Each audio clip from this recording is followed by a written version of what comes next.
Bismillahirrahmanirrahim. Assalamualaikum warahmatullahi wabarakatuh. Alhamdulillahi rabbil alamin. Wabihi nasta'in wa ala umuri dunya wa din. Wassalatu wassalamu ala sayyidina Muhammadin wa ala alihi wa sahbihi ajma'in. Wala hawla wala quwata illa billahil aliyil azim. Rabbi shrah li sadri wa yassir amri wahlul 'uqdatam min lisani yafqahu qawli. Rabbi zidna ilma warzuqna fahma walhiqna bis salihin. Amma ba'du. Pemirsa Nabawi TV yang dimuliakan oleh Allah Subhanahu wa taala dan diberkahi oleh Allah Subhanahu wa taala. Alhamdulillah kita kembali berjumpa di dalam pesantren Nabawi dalam bahasan ilmu suluk atau ilmu tasawuf. Masih kita membahas dalam kitab Bidayatul Hidayah karangan Al-Imam Al-Ghazali, di mana pada pertemuan yang lalu, episode yang lalu, kita berbicara tentang kerangka karangan atau kerangka bahasan dari kitab ini, Bidayatul Hidayah. Al-Imam Al-Ghazali, beliau mengarang kitab Bidayatul Hidayah ini dengan berlandaskan daripada dua pilar utama dalam takwa kepada Allah Subhanahu wa taala, di mana pengertian takwa adalah imtithal awamirillah wajtinabun nawahi, menjalankan perintah-perintah Allah dan menjauhi larangan-larangan Allah Subhanahu wa taala. Dari dua pilar utama takwa ini, beliau membahas tentang bahasan yang beliau tulis dalam kitabnya Bidayatul Hidayah. Bagian pertama dari kitab Bidayatul Hidayah adalah dalam bahasan taat, di mana takwa seperti yang tadi disebutkan adalah terdiri dari yang pertama imtithal awamirillah, melaksanakan perintah-perintah Allah, dan inilah adalah taat. Beliau akan membahas tentang taat yang berkaitan dalam kehidupan kita, dari mulai kita bangun tidur hingga kita kembali kepada tidur lagi. Lalu yang kedua adalah wajtinabun nawahi, menjauhkan diri dari larangan-larangan Allah, dan ini dibahas dalam bab ijtinabun nawahi. Pemirsa yang dirahmati oleh Allah Subhanahu wa taala, baik menjalankan perintah-perintah Allah dan menjauhi larangan-larangan Allah dalam pengertian takwa adalah dua hal yang tidak bisa terpisahkan daripada takwa itu sendiri. Tidak bisa seorang mengatakan, saya udah puasa, saya sudah sholat, saya melaksanakan pergi haji dan lain sebagainya, tetapi dia tetap berjudi katakan. Dia tetap minum khamar dan dia merasa dirinya orang baik. Tidak. Orang ini belum bertakwa. Karena dia hanya menjalankan satu bagian daripada takwa, menjalankan perintah Allah, tetapi tidak menjauhi larangan-larangan Allah. Ada lagi orang yang lain. Yang penting saya tidak berjudi, saya tidak minum khamar, saya tidak berzina, na'udzubillah. Walaupun saya tidak sholat, yang penting saya berbuat baik di dunia ini. Ini pun tidak bisa. Ini pun tidak dikatakan orang tersebut adalah orang yang bertakwa. Karena dua perkara ini, dua pilar takwa ini adalah satu kesatuan yang tidak bisa dipisahkan satu dengan yang lainnya. Ada banyak sekali definisi dan pengertian daripada takwa dengan ibarat-ibarat yang begitu lugas, begitu indah, dan sangat menginspirasi untuk kita semua. Di antaranya ada seorang sahabat, Sayyidina Ibnu Mas'ud radhiyallahu taala anhu, ketika beliau ditanya tentang takwa, beliau menjawab, takwa adalah engkau taat dan tidak maksiat, engkau ingat dan tidak lupa serta lalai, engkau bersyukur dan engkau tidak kufur. Ini definisi takwa dari Ibn Mas'ud ketika beliau ditanya tentang takwa. Sayyidina Umar bin Khattab satu masa bertanya kepada seorang sahabat yang bernama Ubay bin Ka'ab. Beliau bertanya, apa itu takwa? Maka Sayyidina Ubay bin Ka'ab menjawab pertanyaan beliau dengan pertanyaan lagi. Dia mengatakan, pernahkah kamu berjalan di atas permukaan jalanan yang berduri? Sayyidina Umar mengatakan, "Na'am, pernah." "Apa yang kau lakukan di jalanan tersebut?" Beliau mengatakan, "Aku berjalan dengan penuh kesungguhan dan kewaspadaan." Maka Ubay bin Ka'ab mengatakan, "Demikian pula takwa. Engkau menjalani kehidupan dunia ini dengan penuh kesungguhan dan kewaspadaan terhadap larangan-larangan Allah Subhanahu wa taala." Ada satu lagi, Sayyidina Ali bin Abi Thalib. Ketika beliau ditanya tentang takwa, beliau mendefinisikan takwa adalah al-imanu bitanzil wal khaufu minal jalil wal qanaatu bil galil wal isti'dad liyaumir rahil. Takwa adalah iman kepada Al-Quran dan apa yang dibawa oleh Nabi besar Muhammad sallallahu alaihi wasallam. Wal khaufu bil jalil wal khaufu minal jalil, dan rasa takut kepada Rabbul Jalil Allah Subhanahu wa taala. Wal qanaatu bil galil, hidup bersahaja dan sederhana dari kehidupan dunia yang sedikit. Wal isti'dad liyaumir rahil, dan mempersiapkan diri untuk datangnya hari keberangkatan. Yang dimaksud di hari keberangkatan di sini adalah hari kematian. Demikian indah dan sangat menginspirasi pengertian-pengertian takwa, definisi-definisi takwa dari para ulama dan para sahabat ini, hingga demikian pentingnya masalah takwa ini. Allah Subhanahu wa taala mengulang kata-kata takwa di dalam ayat Al-Qur'annya hingga lebih dari 90 kali pengulangan kalimat atau kata-kata takwa, yang mana ini menunjukkan pentingnya daripada bagaimana kita menjalankan kehidupan ini dengan bertakwa kepada Allah Subhanahu wa taala. Pemirsa yang dirahmati oleh Allah Subhanahu wa taala, demikian definisi takwa dan pengertian daripada takwa yang disebutkan oleh para ulama dan para sahabat. Mudah-mudahan bisa menginspirasi kita dan menyadarkan kita dari kehidupan dunia ini, hingga senantiasa kita mendekatkan diri kepada Allah dengan ketakwaan kepadanya, karena sesungguhnya hidup ini adalah mencari bekal, dan sebaik-baik perbekalan adalah takwa kepada Allah Subhanahu wa taala. Allah Subhanahu wa taala mengatakan, fatazawwadu fa inna khairaz zadit taqwa.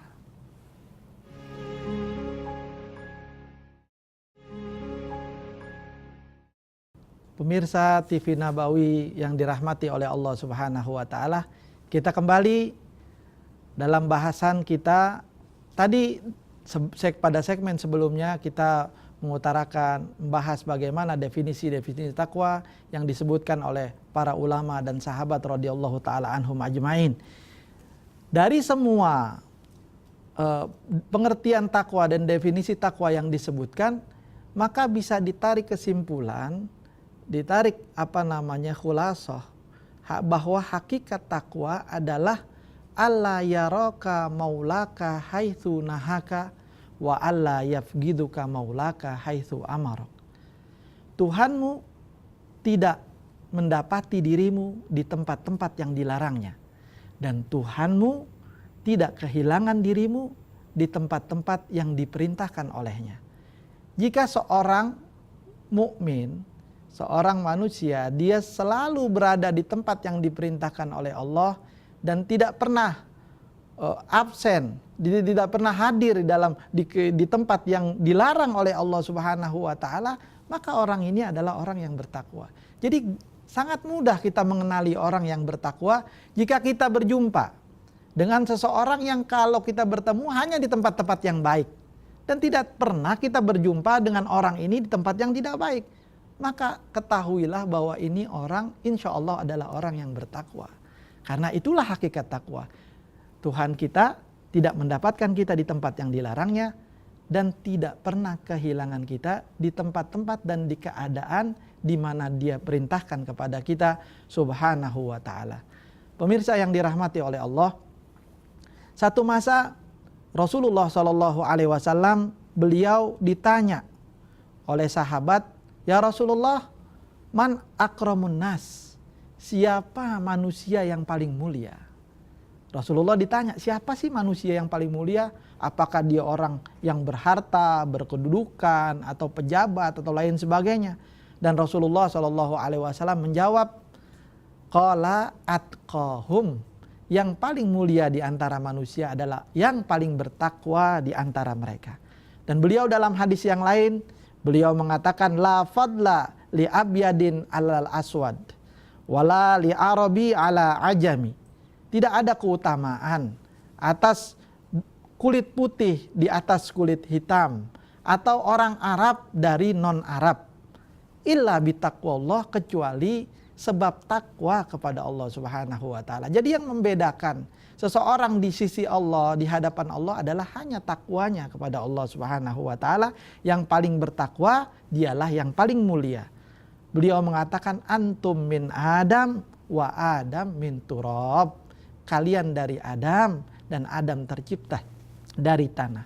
Siti Aisyah radhiyallahu taala anha wa ardhaha, beliau mengatakan bahwasanya Rasulullah Shallallahu Alaihi Wasallam tidak pernah takjub terhadap apapun dari dunia ini, dan juga tidak pernah takjub kepada siapapun dari manusia, kecuali katanya Siti Aisyah, illa ayyakuna dzatuqa, kecuali orang yang bertakwa kepada Allah Subhanahu wa taala. Yang paling bertakwa adalah orang yang paling mulia di sisi Allah Subhanahu wa taala, dan juga di sisi Nabi Muhammad sallallahu alaihi wasallam. Rasul sallallahu alaihi wasallam pada satu kesempatan beliau jalan di masjid. Di tengah malam melewati masjid bersama sahabat-sahabat yang lain. Kemudian beliau mendengar suara orang berzikir dari dalam masjid. Sahabat yang lain mengatakan, "Ya Rasulullah, mungkin ini orang riya, ini orang pamer." Tapi Rasulullah menjawab, "La, tidak. Innahu awwab." Sesungguhnya dia orang yang kembali kepada Allah Subhanahu wa taala. Rasulullah takjub sama orang yang seperti ini. Dan beliau mengatakan, "Demi Allah, kalau saja aku masih punya anak perempuan, maka aku akan nikahkan orang ini dengan putriku." Dan Rasulullah ketika itu sudah tidak punya anak perempuan lagi.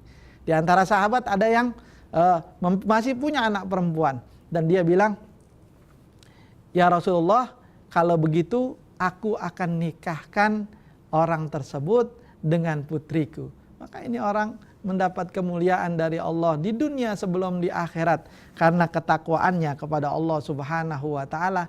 Dan orang-orang yang bertakwa adalah orang-orang yang berbahagia hidupnya di dunia dan di akhirat. Akhiran yang bahagia adalah milik orang-orang yang bertakwa. Allah Subhanahu wa taala mengatakan, wal aqibatu lil muttaqin. Happy ending, ya, akhiran yang bahagia adalah milik orang-orang yang bertakwa, karena akhiran mereka adalah surganya Allah. Apalah arti kebaikan di dunia ini, apalah arti kesenangan hidup di dunia ini jika berakhir dengan nerakanya Allah. Dan apalah arti kesusahan hidup di dunia jika akhirannya adalah nikmat dan surganya Allah Subhanahu wa taala. Jadi tidak ada yang susah jika akhirannya surga, dan tidak ada kesenangan jika berakhir dengan nerakanya Allah Subhanahu wa taala. Semoga Allah Subhanahu wa taala menjauhkan kita dari adab neraka jahanam. Allah Subhanahu wa taala memasukkan kita ke dalam kelompok orang-orang yang bertakwa, orang-orang yang dicintai oleh Allah Subhanahu wa taala, orang-orang yang dijanjikan untuk mereka surganya Allah Subhanahu wa taala. Amin ya rabbal alamin. Kita akan lanjutkan bahasan kita pada kitab Bidayatul Hidayah ini di segmen yang selanjutnya. Semoga Allah Subhanahu wa taala membimbing kita semua. Amin.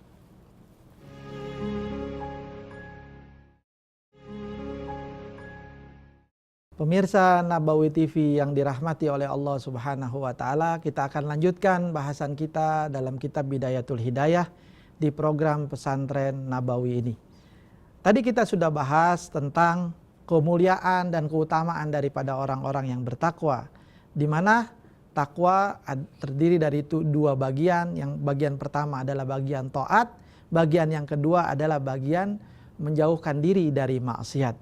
Dan yang namanya ketaatan itu terdiri dari dua pokok, dua perkara. Yang pertama adalah faraid atau fardu. Yang kedua adalah nawafil atau nafal atau sunnah. Yang pertama, perkara-perkara yang fardu adalah jika diibaratkan dalam sebuah perdagangan, dia adalah modalnya, ra'sul mal, modalnya. Yang dengannya kata Imam Ghazali, wahwa aslut tijarah, dia adalah modal dasar perdagangan, dasarnya dari sebuah perdagangan. Wabihi tahsulun najah, dan dengannya akan mendapatkan kebahagiaan, kesenangan hidup di akhirat kelak. Ada seorang sahabat datang bertanya kepada Rasul Shallallahu Alaihi Wasallam, ya Rasulullah, apakah jika aku mendirikan sholat 5 waktu, puasa di bulan Ramadan, membayar zakat, lalu aku mengharamkan yang haram dan menghalalkan yang halal, artinya menjauhkan yang haram dan melakukan yang halal, apakah aku masuk surga? Adkhulul jannah, apakah aku masuk surga? Nabi menjawab, na'am, iya. Maknanya Rasulullah menyampaikan kepada kita bahwa modal untuk masuk ke dalam surganya Allah, untuk kebahagiaan akhirat adalah menjalankan daripada yang fardu, yang wajib. Kemudian untuk mendapatkan derajat yang tinggi, derajat yang mulia di surganya Allah Subhanahu wa taala adalah dengan menjalankan perkara yang sunnah, yaitu yang disebut dengan nawafil, perkara yang sunnah. Yang mana perkara yang sunnah ini huwa ribih, dia adalah keuntungan dari sebuah perdagangan, dan dengannya akan berbahagia seseorang, beruntung seseorang dengan derajat yang tinggi. Ada dua orang bersahabat di dunia, sama-sama orang baik.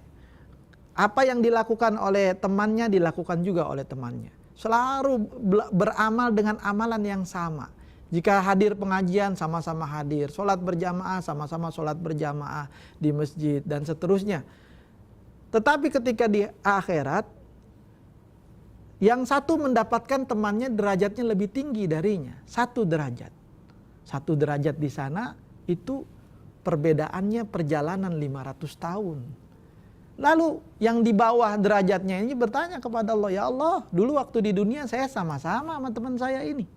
Kok sekarang dia lebih tinggi derajatnya, tidak bersama-sama lagi saya di surga ini. Dia lebih tinggi derajatnya, sementara saya di bawahnya.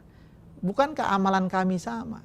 Maka dikatakan, dijawab kepada orang tersebut, sesungguhnya pada hari fulani, jam fulani, saat fulani, si temanmu ini dia berzikir, bertasbih kepada Allah, dan saat itu kamu tidak bertasbih. Sebab tasbihnya itu derajat kamu dan dia berbeda di hari kiamat. Cuma 1 tasbih berbeda derajat. Bagaimana dengan amalan-amalan yang banyak? Dan sungguh kebahagiaan adalah kebahagiaan di sana. Kesengsaraan adalah kesengsaraan di sana. Apalah arti hidup senang di dunia jika berakhir sengsara di akhirat. Ada orang mengatakan, sering kita dengar, ada bahkan lagu bilang sakitnya tuh di sini katanya ya. Saya kurang setuju itu. Ya, sakitnya tuh di sana. Karena Nabi Muhammad SAW beliau mengilustrasikan ada 2 orang, 1 dari ahli surga, 1 dari ahli neraka. Yang dari ahli surga ini orang yang paling susahnya manusia waktu di dunia.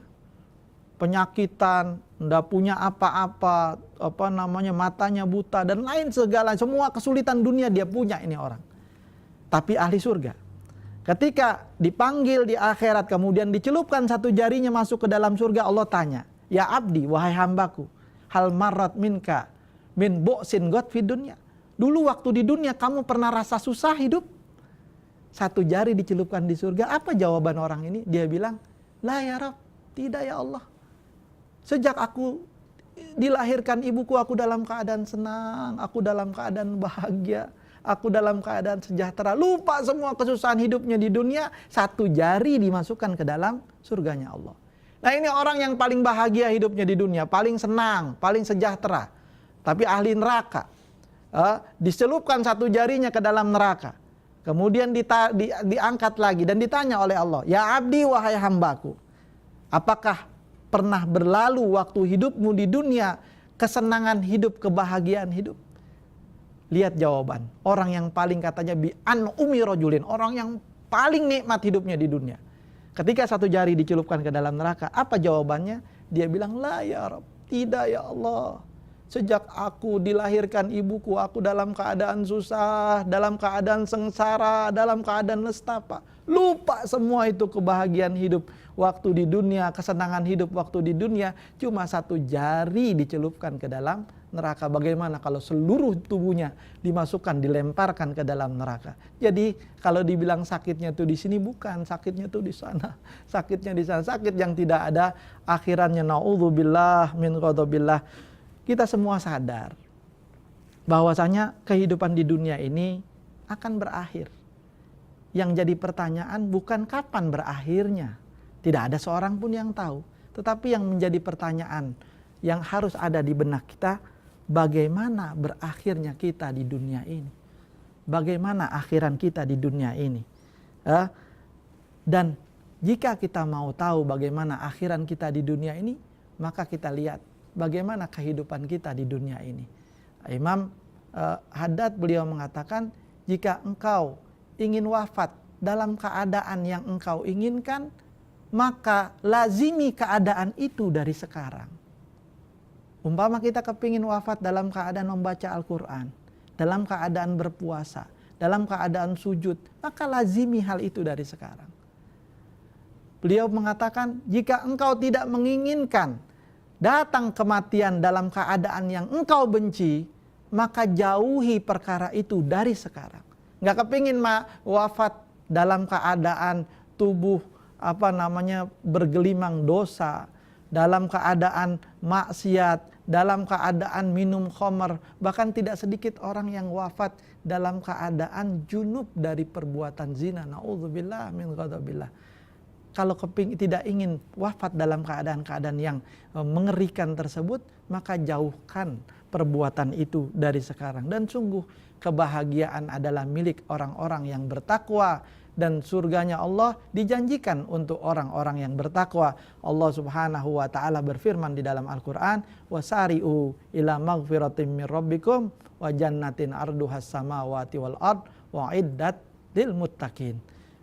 Jannah, surga yang luasnya langit dan bumi, itu dijanjikan untuk orang-orang yang bertakwa. Mudah-mudahan Allah Subhanahu wa taala senantiasa membimbing kita dengan taufik dan hidayahnya. Allah Subhanahu wa taala senantiasa menjaga kita semua, anak keturunan kita, famili kita, keluarga kita, orang-orang yang kita cintai, untuk senantiasa berjalan menuju ridhonya Allah Subhanahu wa taala dalam bimbingan Allah Subhanahu wa taala. Allahumma hdina fiman hadait, wa afina fiman afait, wa tawallana fiman tawallait, wa barik lana fima a'tait, wa qina syarra ma qadait. Rabbana hablana min azwajina wa dzurriyyatina qurrata a'yun waj'alna lil muttaqina imama. Rabbana innana sami'na munadiyan yunadi lil iman an aminu bi rabbikum fa amanna. Rabbana faghfir lana dzunubana. Rabbana faghfir lana dzunubana wa kaffir 'anna sayyi'atina wa tawaffana ma'al abrar. Ya Azizu ya Ghaffar ya Rabbal alamin. Amin ya Rabbal alamin. Pemirsa Nabawi TV yang dirahmati oleh Allah Subhanahu wa taala, kita akan lanjutkan pertemuan kita pada episode selanjutnya. Mudah-mudahan kita semua dalam bimbingan Allah Subhanahu wa taala dan dalam keberkahan dari Allah Subhanahu wa taala. Amin ya Rabbal alamin. Wal afu minkum. Wassalamualaikum warahmatullahi wabarakatuh.